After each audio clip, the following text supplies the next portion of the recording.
우리 앞뒤 좌우로 인사하시겠습니다. 우리 주님이 곁에 계십니다. 우리 주님이 디아스포라 성전에 함께 하시고 운양동 성전에 계신 성도 여러분 각 사람들과 함께 하시는 줄 이제 믿습니다. 오늘은 두려움에서 자유로운 곳이 있다, 자유로운 곳이 없다라고 한 제목으로 하나님 말씀을 함께 나누겠습니다. 인생들이 세상을 살아가면서 걱정하지 않는 인생들이 없습니다. 모든 인생들이 걱정이 있고 근심이 있고 염려가 있고 두려움이 있습니다. 어떤 인생이 만약에 나는 걱정이 없습니다, 염려가 없습니다, 아무리 신실한 주의 종, 주의 자녀라 할지라도 걱정이 없다라고 한다면 아마도 거짓말일 것입니다. 왜냐하면 아담도 에덴 동산에 있을 때 불안과 두려움에 빠져 있었고 범죄한 이후에는 더할 나위 없이 큰 불안과 두려움에 빠져 있었습니다. 어제 우리 최진수 장로님, 문희경 권사님 이제 장녀 최준희 자매가 결혼이 있었잖아요. 우리 박수로 한번 축복할까요? 네, 감사합니다.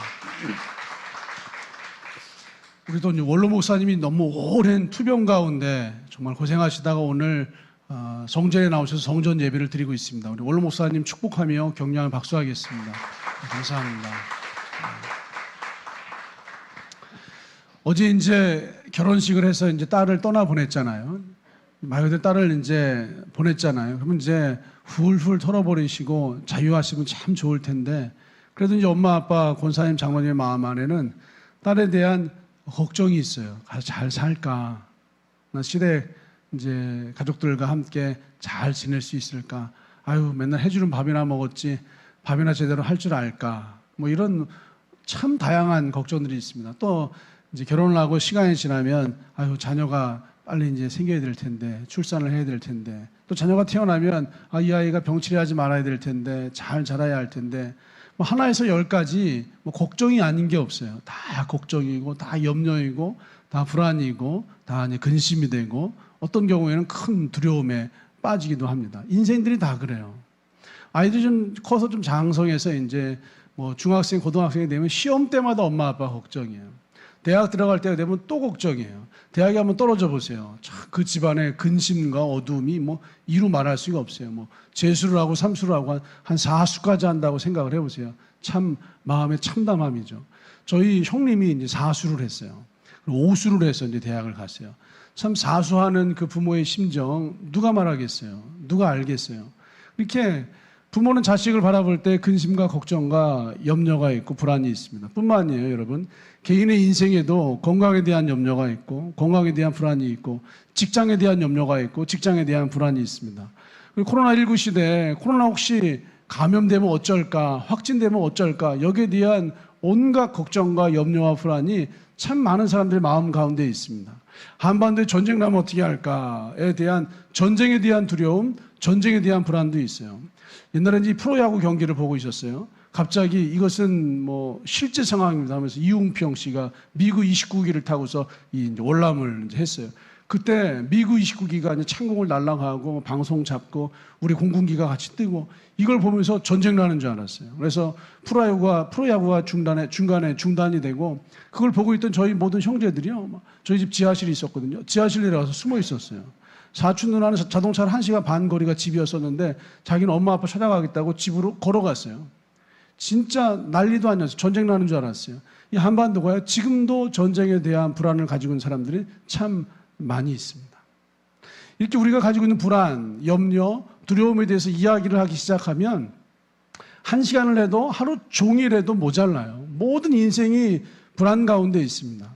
모든 인생이 어떤 두려움 가운데 있습니다. 모든 인생이 어떤 염려 가운데 있습니다. 우리가 예수 믿고 구원받으면 불안이 끝나고, 예수 믿고 구원받으면 염려가 끝나고, 예수 믿고 구원받으면 여러분 두려움이 끝날 것 같은데 예수 믿고 구원받은 우리 안에 여전히 불안과 두려움과 염려가 상주하고 있어요. 이것이 우리가 싸워야 할 우리의 영적 대적, 우리가 돌이켜야 할 우리의 마음의 상태라고 저는 바라보고 있습니다. 이사야 선지자가 하나님의 나라에 대해서 성경 말씀에 선포했어요. 하나님의 나라는 이런 장소라고 말씀하고 있어요. 한마디로 말하면 하나님의 나라는 범죄하기 이전 에덴 동산과 같은 곳이다라고 말씀하고 있어요. 하나님의 나라가 임하면 에덴 동산이 돼요. 하나님의 나라가 임하면 이런 현상들이 일어나요. 이사야 11장 6절에 그때 이리가 어린 양과 함께 살며 표범이 어린 염소와 함께 누우며 송아지와 어린 사자가 살진 짐승이 함께 있어 어린아이에게 끌리며 암소와 곰이 함께 먹을 것이며 그것들의 새끼가 함께 엎드러지며 사자가 소처럼 풀을 먹을 것이며 젖먹는 아이가 독사의 구멍에서 장난을 하며 젖된 어린아이가 독사의 굴에 손을 넣을 것이라. 내가 거룩한 산 모든 곳에서 해됨도 없고 상함도 없을 것이니 이는 물이 바다를 덮은 것 같이 여호와를 아는 지식이 세상에 충만할 것입니다. 이게 하나님의 나라예요. 하나님의 나라는 이런 곳이라고 이사야 선지자가 말씀하고 있습니다. 이사야 65장 25절에도 이렇게 말씀하고 있어요. 이리와 어린 양이 함께 먹을 것이며 사자가 소처럼 즙을 먹을 것이며 뱀은 흙을 양식으로 삼을 것이니 나의 성산에서는 해함도 없겠고 상함도 없으리라 여호와께서 말씀하시니라. 생각을 해보세요. 이리와 어린 양이 함께 있어요. 이때 어린 양의 마음이 어떻겠어요, 여러분? 살진 송아지와 살진 짐승들이 사자와 함께 있어요. 이때 송아지의 마음, 짐승들의 마음이 어떻겠어요? 어린아이가 독사굴에 손을 집어넣고 독사굴인 줄 모르고 손을 집어넣고 지금 장난을 치고 있어요. 그때 그 아이를 지켜보는 부모의 마음이 어떻겠어요? 얼마나 불안하고 얼마나 두렵고 얼마나 깜짝 놀라서 어린아이를 확 낚아채고 그 어린 양을 바라보면서 바들바들 떨겠어요. 그런데 오늘 우리에게는 이 불안과 염려와 두려움이 있는데 하나님의 나라에는 어린 양이 이리와 함께 있어도 평안해요. 살진 송아지와 살진 짐승이 사자와 함께 있어도 평안합니다. 여러분, 염소가 표범과 함께 눕고 자고 여러분 놀고 있어요. 어린아이가 독사굴에 손을 집어넣어도요 그곳에는 해함도 없겠고 상함도 없으리라. 이게 하나님의 나라에 대한 이사야 선지자의 말씀이에요. 하나님의 나라가 임하여지면 하나님의 나라에는 두려움도 없고 염려도 없고 여러분 불안도 없고 하나님의 나라가 임하여지면 하나님의 나라에는 여러분 해함도 없고 상함도 없을 것이다 라고 이사야 선지자가 말씀합니다. 불안이 없어요. 두려움이 없어요. 하나님의 나라가 여러분의 심령 마음에 이루어지면 여러분의 마음에 있는 모든 두려움과 상함과 해함이 떠나가게 될 줄 믿습니다. 에덴 동산이 이런 장소였어요. 하나님의 나라가 이런 공간이었어요. 하나님의 나라 에덴 동산은 불안과 두려움에서부터 자유하는 곳이었어요. 정확하게 말하면 에덴 동산은요, 하나님의 나라는 불안과 두려움의 순기능만 있는 공간이었어요. 불안과 두려움이 긍정적으로만 작용하는 곳이었어요.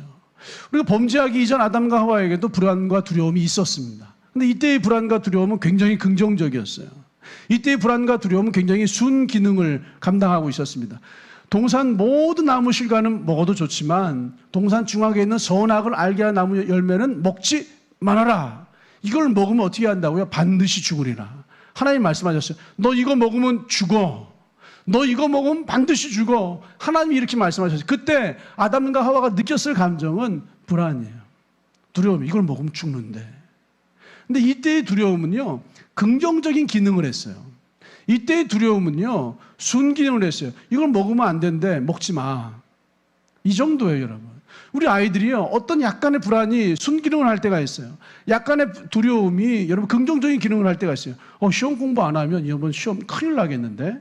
이런 어떤 약간의 두려움이 순기능, 긍정적인 기능을 하여서 시험 공부를 하게 하고요. 어떤 삶의 현장에 임할 때 성실함을 만들어내기도 해요. 그런데 아담과 하와가 범죄한 이후에는 이 불안과 두려움이라고 하는 감정이 굉장히 긍정적으로 작용하기 시작해요. 역기능적으로 작용을 하기 시작해요. 아담과 하와가 범죄한 이후의 불안은, 아담과 하와가 범죄한 이후의 두려움은요, 아니 이 세상에 태어나서 자라며 살고 저 세상으로 넘어가는 그 모든 과정에 있는 모든 인간들을 두려움으로 사로잡아 버렸어요. 어린아이가 뱃속에 있을 때부터 두려움을 느낍니다. 뱃속에서 태어날 때부터 불안과 두려움, 공포를 느낍니다. 어린아이들이 태어날 때 전부 다 울잖아요. 울지 않는 아이들이 없잖아요. 안 울면 때려서라도 울게 하잖아요.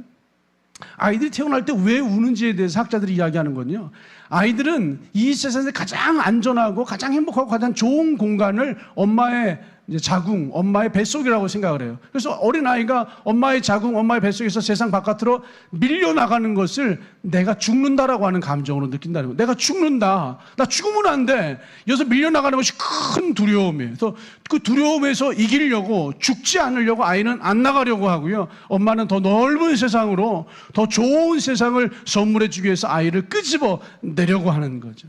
그래서 이 아이가 엄마의 뱃속이라고 하는 자기의 세계를 붙잡고 안 나가려고 해요. 이때 느끼는 감정이 두려움과 불안, 죽음에 대한 공포라고들 이야기를 이제 하고 있어요. 이렇게 어린아이들도 두려움이 있어요. 여러분, 임종을 할 때, 세상을 떠날 때 그 마지막 순간 세상에 대해서 초연하고, 세상에 대해서 덤덤하고, 세상의 모든 것들을 여러분 초월적으로 이제는 이 세상을 떠나겠습니다. 그럴 것 같죠? 모든 인생에 떠나는 그 순간까지 두려워해요. 떠나는 순간까지 불안함을 느껴요. 우리가 기도하잖아요. 평안하게 임종하게 하십시오. 잠을 자다가 임종하게 하십시오. 왜냐하면 임종의 순간이 너무나 두려움과 불안과 공포이기 때문에 참 많은 사람들이 이렇게 기도하는 거예요. 이렇게 인생은요, 불안과 두려움에서 자유한 사람이 한 사람도 없습니다. 이 죄로부터 완전히 벗어날 수 있는 인생이 한 사람도 없어요. 우리 이렇게 말해요. 죄로부터 벗어나면, 예수 그리스도를 믿음으로 말미암아 죄로부터 벗어났다. 예수 그리스도를 믿음으로 말미암아 여러분 이 죄가 나에게 영향을 주지 않는다라고 생각을 하실지 모르겠지만, 여러분 한 번만 더 진지하게 생각을 해보세요. 예수 그리스도를 믿음으로 말미암아 죄의 신분과 관계없는 신분이 된 거예요. 예수님을 믿음으로 말미암아 죄의 신분을 끊어버리고 하나님 자녀 구원받은 신분을 얻게 된 거예요. 하지만 우리가 하나님 자녀 구원받은 백성이라고 신분을 얻게 되어도 이 죄는 끊임없이 우리를 괴롭히고 우리를 힘들게 하고 우리를 공격해 옵니다. 성경의 사람 다윗을 아세요, 여러분? 다윗은 구원받은 사람이에요? 구원받지 못한 사람이에요? 의심의 여지가 없죠. 다윗에 대해서 하나님이 말씀하시 이는 내 마음에 합한 사람이다. 하나님이 다윗에 대해서 말하기를 이는 내 마음에 합한 사람이다. 하나님의 마음에 합한 사람이 성경 66권에 몇 사람 되지 않아요. 그 중에 가장 대표적인 사람이 다윗이라고 하는 하나님의 마음에 합한 사람이에요. 하나님의 마음에 합한 사람이에요. 그가 죄인이었고 죄인이었음을 인정했어요. 그가 회개했고 하나님 회개를 받아주셨어요. 그가 구원을 받았고 구원받은 백성이 되었어요. 그가 가나안의 풍성한 삶을 누릴 수 있는, 삶을 풀어낼 수 있는 믿음을 가진 사람이었어요. 하나님의 마음에 합한 사람 다윗은 한마디로 구원받은 사람이었어요. 죄인의 신분을 끊어내고 구원받은 하나님의 신분을 얻게 되었어요. 그러나 다윗이 평생을 사는 동안 다윗을 괴롭힌 것이 뭔지 아세요? 죄라고 하는 거예요. 이 죄가 가지고 오는 두려움에서, 이 죄가 가지고 오는 불안에 대해서 이 다윗이 모든 순간에 대해 평안하거나 자유하지 못했어요.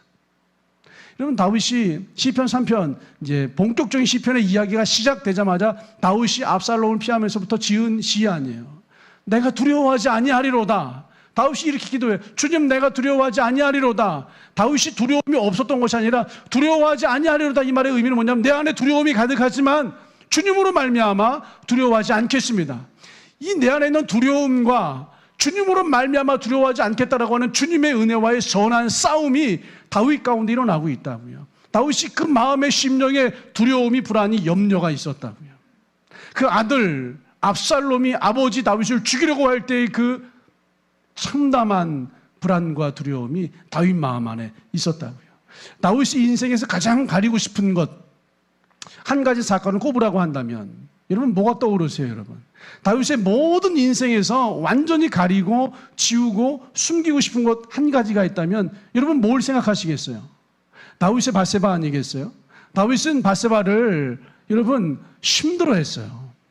다윗은 밧세바를 감추고 싶었고 다윗은 밧세바를 여러분 뒤로 넘기고 싶어 했어요. 왜냐하면 밧세바는 다윗에게 간음의 이름이고, 밧세바는 다윗에게 살인의 이름이고, 밧세바는 다윗에게 죄인의 이름이고, 밧세바는 다윗에게 여러분 정말로 말로 담을 수가 없는 여러분 참담함의 이름이잖아요. 그런데 여러분 다윗이 사는 날 동안 다윗 곁을 지킨 것은 누구냐면 밧세바예요. 다윗에게 밧세바는 간음이에요. 다윗에게 밧세바는 살인이에요. 다윗에게 밧세바는 죄라고요. 그러니까 다윗의 밧세바는 죄라고 표현할 수 있어요. 근데 그 죄라고 하는 것이 다윗과 평생을 함께 했어요. 다윗이 세상을 떠나는 그 임종의 순간 다윗 곁을 지킨 사람이 누군지 아세요? 밧세바예요. 밧세바가 다윗 곁을 지키면서 밧세바가 다윗과 함께하면서 밧세바가 다윗의 임종 마지막 순간 그 마지막을 걸어갔습니다. 죄가 다윗과 함께하면서 죄가 다윗을 지켜보면서 죄가 다윗의 마지막 순간까지 함께 걸어갔어요. 그러나 여러분 명심하세요. 우리가 예수님을 믿는 믿음의 사람이잖아요. 믿음의 사람이라고 하는 건 뭐냐면 죄가 나와 함께하고 죄가 나를 지켜보고 죄가 마지막까지 나와 함께 걸어가고 있지만 그 죄가 나에게 어떠한 영향도 주지 않습니다. 우리의 신분의 변화가 없어요. 그럼에도 불구하고 구원받은 백성이에요. 그럼에도 불구하고 하나님의 자녀예요. 그럼에도 불구하고 하나님 나라 천국 시민이라고 하는 여러분 구원받은 백성의 신분은 그럼에도 불구하고 변치 않고 보장되는 은혜인 줄 믿습니다. 그래서 믿음을 갖는 거예요. 그러나 우리의 삶 속에는 이 죄라고 하는 것이 끊임없이 영향을 주고 이 죄라고 하는 것이 끊임없이 우리와 함께하고 이 죄라고 하는 것이 끊임없이 우리로 하여금 염려하고 불안하고 두려워하게 만들어요. 그래서 여러분 끊임없이 돌이키셔야 돼요. 내가 가지고 있는 염려와 불안과 내 마음과 생각으로부터 돌이키는 거, 회개하시는 거예요. 한 번의 회개가 아니라 날마다 회개하시면서 마음을 바꾸시고 돌이키는 거. 회개가 뭐라 그랬죠? 메타노에오. 여러분 회개라고 하는 성경의 언어가 헬라어로 메타노에요. 메타노에의 뜻은 여러분 슬픈 표정으로 기도하는 게 아니에요. 슬픈 표정으로 죄를 자백하는 게 아니에요. 슬픈 표정으로 죄를 낱낱이 하나하나 이야기하는 것이 아니라 마음을 바꾸는 거예요, 여러분. 마음을 바꾸는 거예요. 한 번 구원으로 그 이후에 여러분 우리 안에 나를 따라와서 나를 자꾸 잡아뜨리려고 하는 그 죄가 주는 생각과 죄가 주는 마음에 대해서 자꾸 바꾸시는 거예요. 회개하시는 거예요. 여러분 신약 성경에 가장 많은 비중을 차지하고 있는 믿음의 사람 한 사람을 꼽으라고 한다면 누구를 꼽겠어요, 여러분? 신약 성경에서 가장 많은 비중을 차지하는 사도 중에 사도라고 하면 누구겠어요? 이방인의 사도라고 하면 누구겠어요? 가장 위대한 교회 개척자가 누구겠어요? 가장 위대한 성경 기자가 누구겠어요? 가장 위대한 신학자가 누구겠어요? 신약 성경에서 가장 많은 비중을 차지하는 사람은 사도 바울입니다. 사도 바울은 구원받았어요? 구원받지 못했어요? 구원받았죠. 사도 바울은 구원받은 백성이 분명하고 하나님의 자녀이지만 사도 바울 평생의 괴로움이 있어요. 사도 바울 평생의 고민이 있어요. 사도 바울이 로마서를 쓸 때 로마서 1장, 2장, 3장, 4장, 5장, 6장, 7장 이 로마서를 쓸 때 사도 바울은 이제 막 구원받은 사람이 아니에요. 구원받고 믿음이 무르익을 때는 무르익은 구원받고 그 믿음이 장성한 자가 될 때로 장성한 자가 된 그러한 상태에서 로마에 있는 그리스도인들에게 편지로 하나님의 말씀을 써서 보냈어요. 그런데 1장도 아니고 2장, 3장, 4장, 5장, 6장, 7장쯤에 와서 사도 바울이 자신의 심정에 대해서 자신의 상태에 대해서 굉장히 괴로워하면서 이렇게 얘기합니다. 오라 나는 곤고한 사람이라. 이 사망의 몸에서 누가 나를 건져내랴. 이게 사도 바울의 이야기예요. 아니 구원받지 못한 사람의 이야기가 아니라 구원받은 사도 바울이 신앙 없는 사도 바울이 아니라 신앙이 있는 사도 바울이 아니 이제 막 예수 믿은 사도 바울이 아니라 예수 믿고 시간이 흐를 대로 흘러서 그리스도의 장성한 분량에 이르러 있는 사도 바울이 그 사도 중에 사도 바울이 말하기를 오라 나는 곤고한 사람이라. 이 사망의 몸에서 이 육신의 몸에서 사망, 절망, 불안, 두려움의 몸에서 누가 나를 건져내랴. 사도 바울의 고민이에요. 아니 이 사망이 나에게서 떠나가지를 않아요. 이 사망의 몸에서 누가 나를 건져내라. 이 절망이 나에게서 떠나가지를 않아요. 이 절망의 몸에서 누가 나를 건져내랴. 이 사망과 절망, 이 두려움이 나에게서 떠나가질 않는 거예요. 이 두려움에서 누가 나를 건져내랴. 이게 사도 바울이요 평생에 가지고 있던 고민과 곤고함이었어요. 예수 믿고 구원받는 걸로 끝이 아니라니까요. 예수 믿고 구원받으셨으면요 치열하게 싸우셔야 돼요. 우리 인간의 본성과 치열하게 싸우셔야 돼요. 이것이 삶을 풀어내는 과정이죠. 이사야 선지자는요 이런 인간의 실존에 대해서 인간은 이렇다라고 인간의 실존에 대해서 말하기를 모든 인간은 풀이요 그의 모든 아름다움은 들의 꽃과 같으니 모든 육체는 풀이요 모든 육체는 들의 꽃과 같으니 여러분 모든 육체, 모든 인간은요 꽃이고 들의 풀과 같아요. 풀이나 꽃이 얼마나 연약해요. 외부적인 환경에 의해서 외부적으로 바람이 한번 불면 정신없이 흔들립니다. 외부적인 환경에 의해서 흔들리고 마는 인생이 존재가 인간이에요. 여러분 외부적인 환경에서 얼마나 많이 두려움에 떨고 계세요. 외부적인 환경에 의해서 얼마나 많이 불안에 떨고 계세요. 외부적인 일들로, 어떤 일들로 얼마나 많이 염려하고 근심하고 계세요. 아이고, 그렇게 믿음이 없어. 그렇게 염려해. 그렇게 믿음이 없어. 그렇게 걱정해. 자네 염려하고 걱정하고 불안해하고 두려워하는 거 보니까 자네 믿음이 없는 거야. 잘못 배워서 그런 거야. 잘못 배워서 믿음이 없어서 두려워하고 염려하고 근심하고 불안해하고 떠는 거야. 아니요. 이사야 선지자가 말하기를 모든 육체 인생은 풀이요 들의 꽃과 같으니 외부적인 환경에 의해서 흔들리고 두려워 떤다니까요. 염려하고 걱정한다니까요. 사도 바울도 오라 나는 곤고한 사람이라 이 사망의 몸에서 이 육체의 몸에서 누가 나를 건져내. 그 위대한 사도 구원받은 백성 신학자 하나님의 종 사도 바울이 사망 때문에 이러면 두려워 떤다니까요. 그 위대한 하나님의 마음에 합한 다윗이 평생 인생을 걸어가는 모든 과정 마지막 순간까지 죄가 다윗과 함께 있다니까요. 이게 인간의 실존이에요, 여러분. 그리고 예수 믿고 구원받았어도 이 불안, 예수 믿고 구원받았어도 이 염려, 예수 믿고 구원받았어도 이 두려움, 예수 믿고 구원받았어도 이 모든 부정적인 것들로부터 우리가 완전하게 자유할 수가 없어요. 그래서 우리가 회개하는 거예요. 회개. 성경의 언어로 메타노예요. 마음을 바꾸시는 거예요. 끊임없이 마음을 바꾸시는 거예요. 이 두려워하는 마음을 바꾸어서 예수의 마음으로, 이 걱정하는 마음을 바꾸어서 예수의 마음으로 끊임없이 바꾸시는 작업을 하는 거예요. 여러분, 사도 바울이 또 이렇게도 얘기해요. 인간의 실존에 대해서. 우리가 이 보배를 질그릇에 가졌으니. 여러분, 질그릇을 생각해 보세요. 질그릇이 얼마나 깨지기 쉬운 그릇이에요. 그냥 한 번 떨어뜨리면 와장창 깨져버리는 게 질그릇이에요. 뭐 사기 그릇도 아니에요. 그냥 질그릇이에요. 저와 여러분의 존재가 그렇다고요. 이게 사도 바울의 고백이에요. 사도 바울이 말하기를 우리는 질그릇과 같이 약한 존재인데 이 보배를, 예수 그리스도를 이 질그릇에 가졌다 이거예요. 우리가 강할 수 있는 건, 우리가 능력이 있을 수 있는 건, 우리가 평안할 수 있는 건, 우리가 두려움에 빠지지 않고 승리할 수 있는 건 질그릇과 같이 깨질 수밖에 없는 약한 존재이지만 예수를 가지고 있기 때문에 산다라고 사도 바울이 고백을 하는, 이게 인간이라고 하는 실존이에요. 예수를 믿었지만 여전히 질그릇이에요. 예수를 믿었지만 여전히 흔들리는 갈대와 풀과 여러분 꽃과 같아요. 욥이, 하나님도 욥의 인생을 통해서 인간이 어떤 존재인지를 아주 적나라하게 고발을 하세요. 이야기를 해주시죠. 욥이 감당할 수 없는 트라우마를 겪었습니다. 고난을 겪었어요. 한 번에 10명의 자녀가 한 번에 죽었어요. 전 재산을 다 날려버렸어요, 욥이요. 이 몸에 피부병, 악창이 나는데요. 밤에 잠을 잘 수가 없어요. 괴로워서 기와장으로 몸을 퍽퍽 긁어도 이 고통을 견딜 수가 없어요. 그런데 욥을 가장 힘들게 했던 고통에 대해서 욥이 뭐라고 말씀하는지 아세요? 욥을 가장 힘들게 했던 건 10명의 자녀를 잃어버린 게 아니었어요. 전 재산을 날린 게 아니었어요.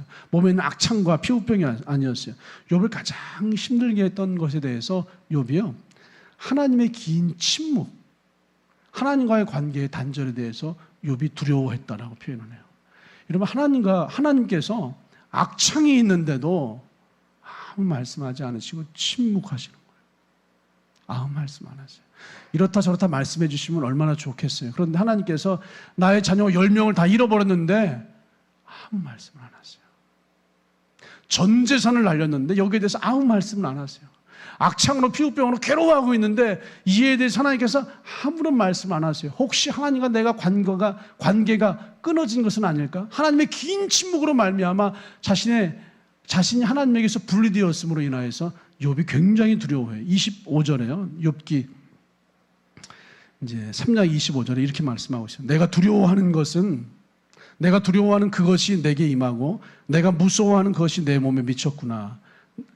욥이 두려워하는 것이, 욥이 무서워하는 것이 몸에 미쳤는데 나에게는 이렇게 말해요. 평온도 없고 안일도 없고 휴식도 없고 다만 불안만이 있구나.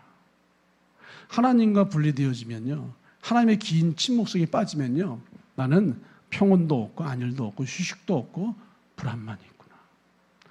여러분 아시잖아요. 하나님께서 사탄에게 이렇게 얘기를 해요. 사탄이 하나님께 얘기를 해요.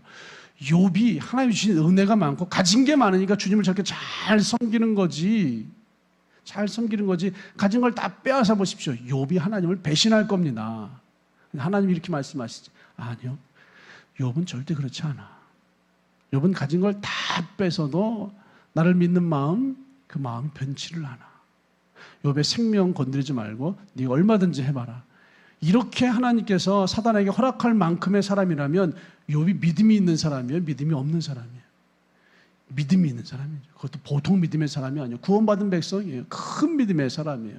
그런데 욥이 말하기를요, 재산을 잃어버린 게 문제가 아니에요. 하나님의 긴 침묵 가운데 하나님이 지금 내 곁에 없는 거 아니야?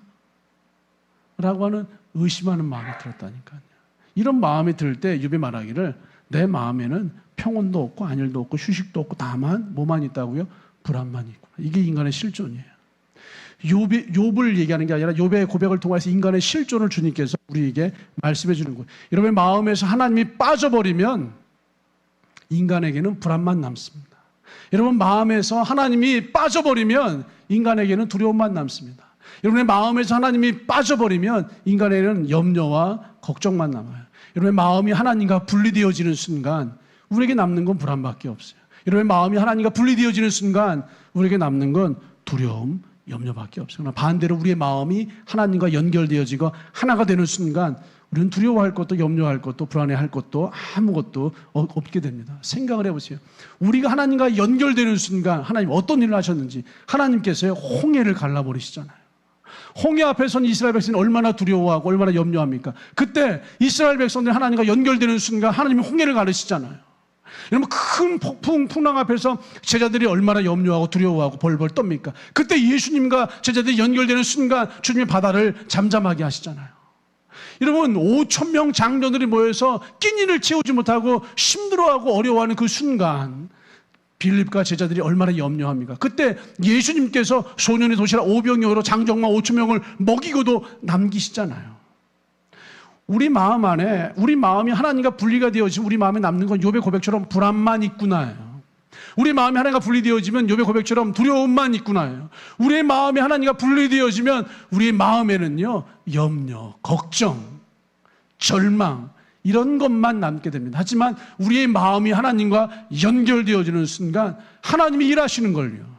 하나님이 역사하는 걸요. 하나님의 홍해를 가르치는 걸요. 불안과 염려와 두려움이 떠나가고 주님이 일하시는 은혜가 그 안에 가득히 남게 될 줄 믿습니다. 그럼 불안. 여러분의 마음은 어떠세요? 여러분의 마음은 불안하세요?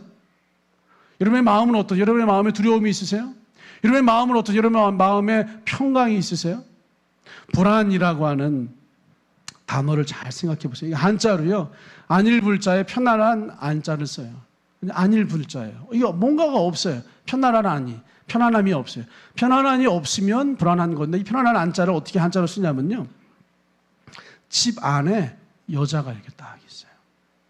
다시 말해서 이 불안은 뭐냐면요. 집 안에 여자가 안이불 없는 게 불안이에요. 집 안에 여자, 안주인이 없으면 불안해요. 그러니까 우리 집에 안주인이 없다. 그럼 불안한 거예요. 우리 어린아이들 보세요. 어린아이가 학교를 마치고 집에 딱 왔어요. 엄마! 하는데 아무 소리가 안 나요. 안방을 열어보고 엄마! 자금방 열어보고 엄마! 화장실 열어보고 엄마! 어디 갔지? 여기저기 전화를 해요. 엄마 어디 있어? 전화를 안 받아요. 1시간 지나고 2시간 지나고 3시간 지나고 시간이 막 흘러요. 그때 어린아이가 느끼는 마음의 감정이 뭐예요? 불안이라니까요. 두려움이라니까요. 염려라니까요. 어디 갔지? 큰일 난 거 아니야? 왜 안 오지? 아이가 느끼는 감정이 불안, 두려움, 염려, 근심, 걱정이에요. 이게 불안이에요. 집에 안주인이 없는 상태. 여러분, 집에 안주인이 없는 상태가 불안이에요. 여러분 마음에 안주인이 계세요?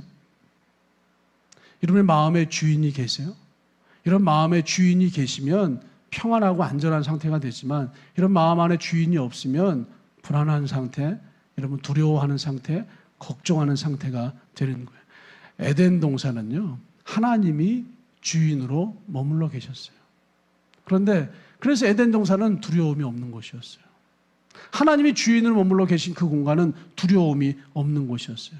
에덴 동산은 두려움에서 자유로운 곳이었어요.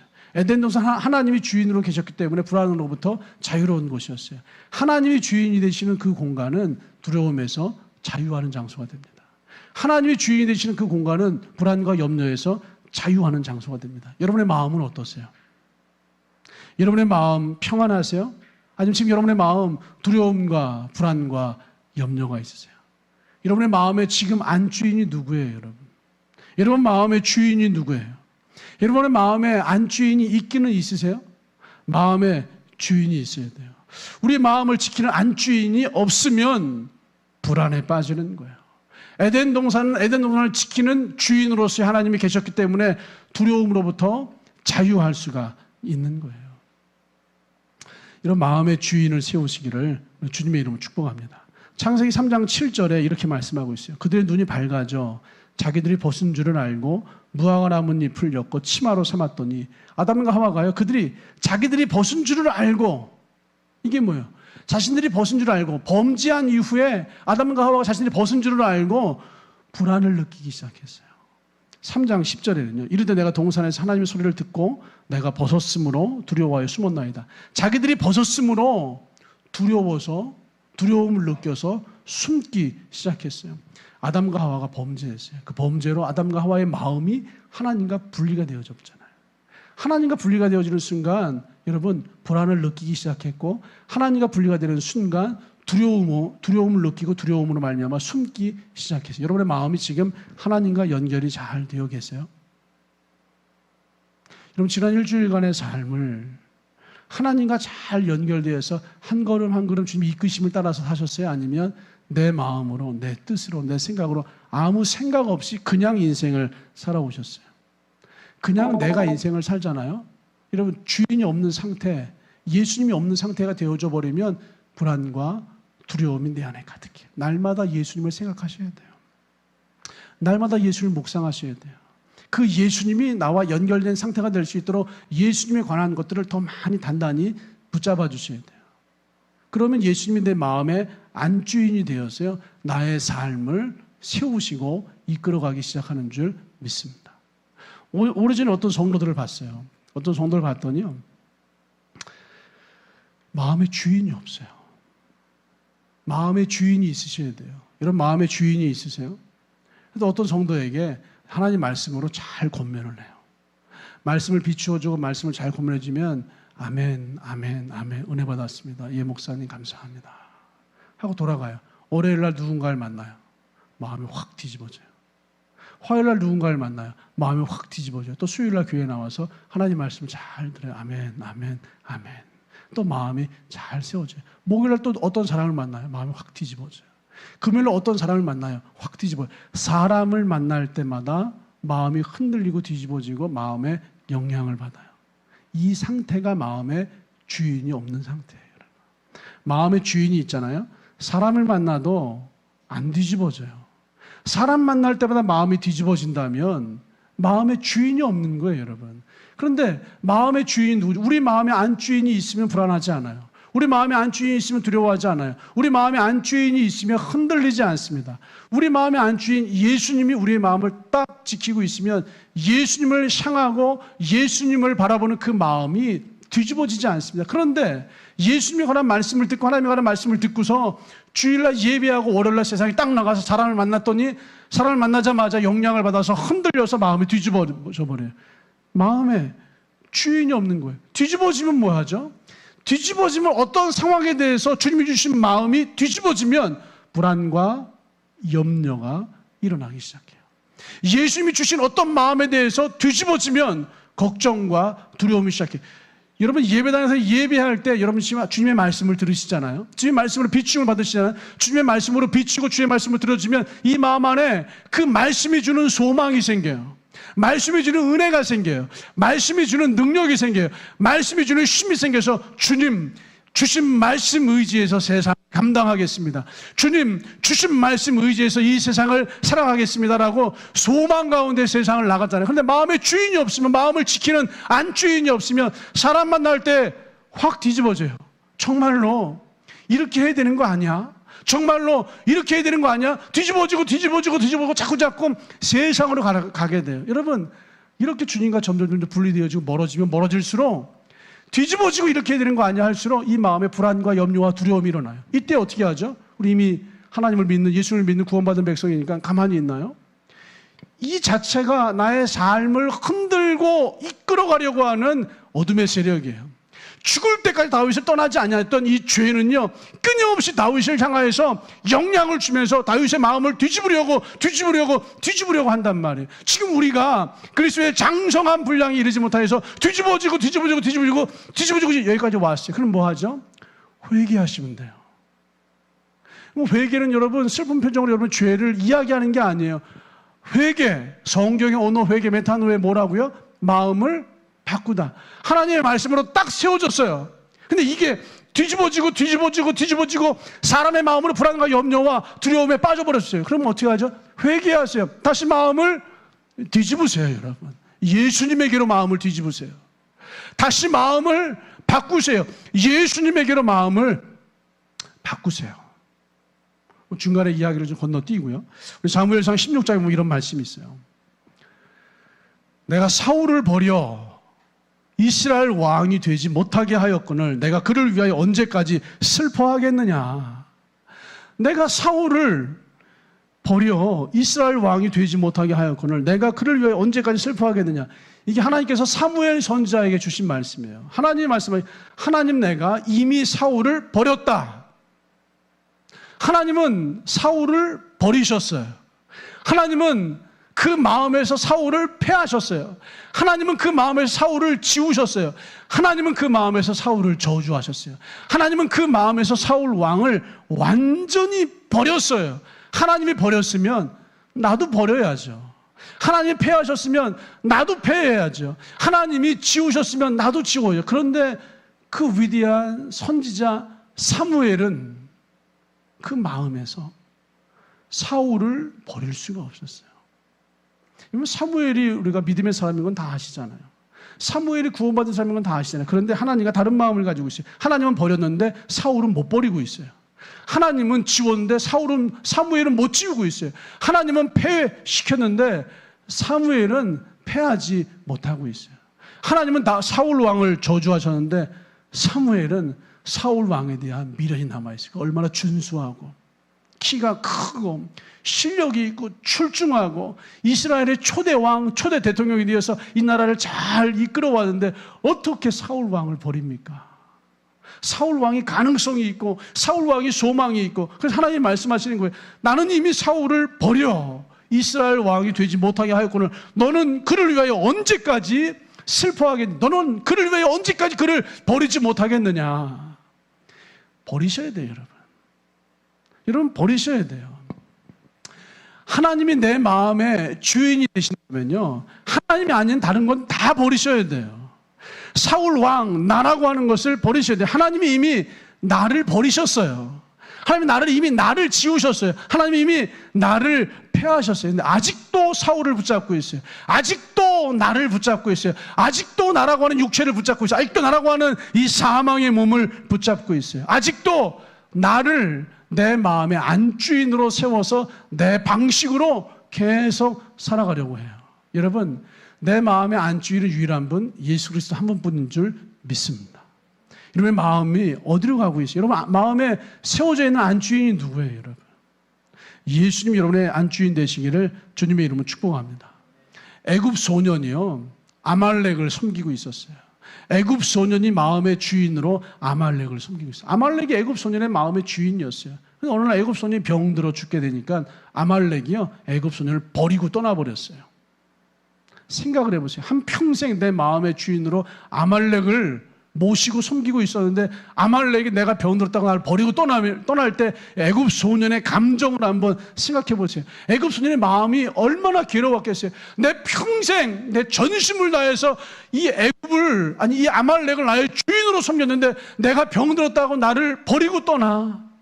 이때 애굽 소년의 마음이 얼마나 배신감, 상실감, 그 아말렉을 향해서 미워하는 마음, 싫어하는 마음, 이런 마음이 일어났겠어요. 애굽 소년의 마음 안에서 선이 그어져요. 선이 이렇게 딱 그어져요. 이제 아말렉과 나는 끝났다. 내가 힘들다고, 내가 괴롭다고, 내가 아프다고 나를 버려. 이제 아말렉과 나는 완전히 끝났다.